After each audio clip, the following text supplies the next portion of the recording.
Hello viewers, నేను Shailaja. Welcome to మీ Shailaja vlogs.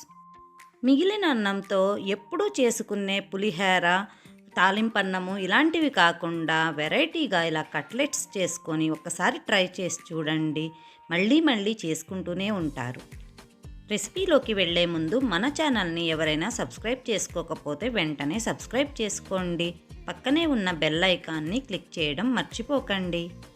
మీ like మాకు ఎంతో సపోర్ట్నిస్తుంది. లైక్ చేయడం కూడా మర్చిపోకండి. ముందుగా ఒక మిక్సింగ్ బౌల్ తీసుకొని దానిలో 1 కప్పు మిగిలిపోయిన అన్నాన్ని తీసుకోవాలి.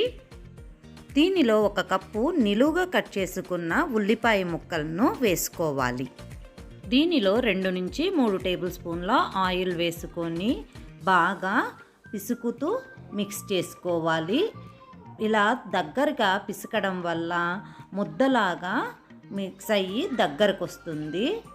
ఆయిల్ వేయడం వల్ల మనం కలుపుతున్నప్పుడు చేతికి అంటుకోకుండా ఉంటుంది. ఇలా మిక్స్ చేసిన దానిలో రుచికి సరిపడా ఉప్పు, 1/2 టీ స్పూను జీలకర్ర పొడి, 1/2 టీ స్పూను ధనియాల పొడి వేసుకోవాలి. వాము 1 అర టీ స్పూన్ తీసుకొని ఇలా చేతితో నలుపుతూ వేసుకోవాలి. ఇలా నలపడం వల్ల ఫ్లేవరు చాలా బాగుంటుందండి. వీటితో పాటు 2 టేబుల్ స్పూన్ల నువ్వులు కూడా వేసుకోవాలి. కాల్షియం కంటెంట్ నువ్వులలో ఎక్కువగా ఉంటుంది కాబట్టి 1 టేబుల్ స్పూను అల్లం వెల్లుల్లి పేస్ట్ కూడా వేసుకోవాలి. 2 పచ్చిమిరపకాయల తరుగు, కరివేపాకు తరుగు, కొత్తిమీర తరుగు కూడా వేసుకోవాలి. కరివేపాకులో ఐరన్ కంటెంట్ ఎక్కువగా ఉంటుందండి. బైండింగ్ కోసం 4 టేబుల్ స్పూన్ల శనగపిండిని వేసుకొని దాన్ని దగ్గరగా మిక్స్ అయ్యేటట్లు మొత్తము బాగా మిక్స్ చేసుకోవాలి అన్ని ఇంగ్రీడియంట్స్. ఒకవేళ గనక మనకి ముద్దగా రాకపోతే కొద్దిగా వాటర్ యాడ్ చేసుకొని దగ్గరగా వచ్చేటట్లు, ముద్ద అయ్యేటట్లు మిక్స్ చేసుకోవాలండి. వాటర్ ఎక్కువగా పోసుకున్నట్లయితే జారుగా అయ్యే ఛాన్స్ ఉంది. ఎందుకంటే మనకి అన్నంలోనూ ప్లస్ ఉల్లిపాయల్లో కూడా వాటర్ కంటెంట్ ఉంటుంది కాబట్టి.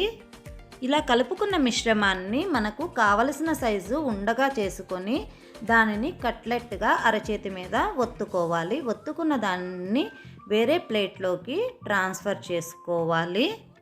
ఇలా అన్ని కట్లెట్స్ చేసుకున్న తర్వాత మనము 2 వైపులా కట్లెట్స్కి నువ్వులు అద్దుకోవాలి. ఇలా అద్దుకోవడం వల్ల మనము ఎక్కువగా నువ్వులు కన్జ్యూమ్ చేయొచ్చు. రోజుకి 1 నువ్వుల లడ్డు తినడం వల్ల మనము క్యాన్సర్ని దూరం చేసుకోవచ్చని మీకు తెలుసా? ఒక పాన్ తీసుకొని కొద్దిగా ఆయిల్ వేసుకొని దానిలో ఆయిల్ వేడైన తరువాత ఒక్కొక్కటిగా కట్లెట్స్ వేసుకోవాలి.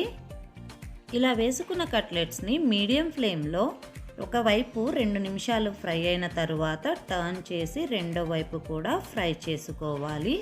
ఇలా 2 వైపులా గోల్డెన్ బ్రౌన్ కలర్ వచ్చే వరకు ఫ్రై చేసుకోవాలి. వీటిని డీప్ ఫ్రై కూడా చేసుకోవచ్చు. నేను ఇక్కడ షాలో ఫ్రై చేసుకుంటున్నాను. 2 వైపులా గోల్డెన్ బ్రౌన్ కలర్లో ఫ్రై చేసుకున్న తర్వాత చూడండి మన కట్లెట్స్ ఎంత బాగా వచ్చాయో. వీటిని ఏ చట్నీతోనైనా సర్వ్ చేసుకోవచ్చు, లేదు అంటే అలా కూడా తినేయొచ్చు అన్నమాట. చాలా టేస్టీగా, చాలా యమ్మీగా ఉంటాయి. ఒకసారి ట్రై చేసి మీ ఒపీనియన్ని మాకు కమెంట్ సెక్షన్లో తెలియజేయండి. మీకు ఈ వీడియో ఎలా అనిపించిందో కమెంట్ చేయండి. Please like, share and subscribe to our channel. Thanks for watching.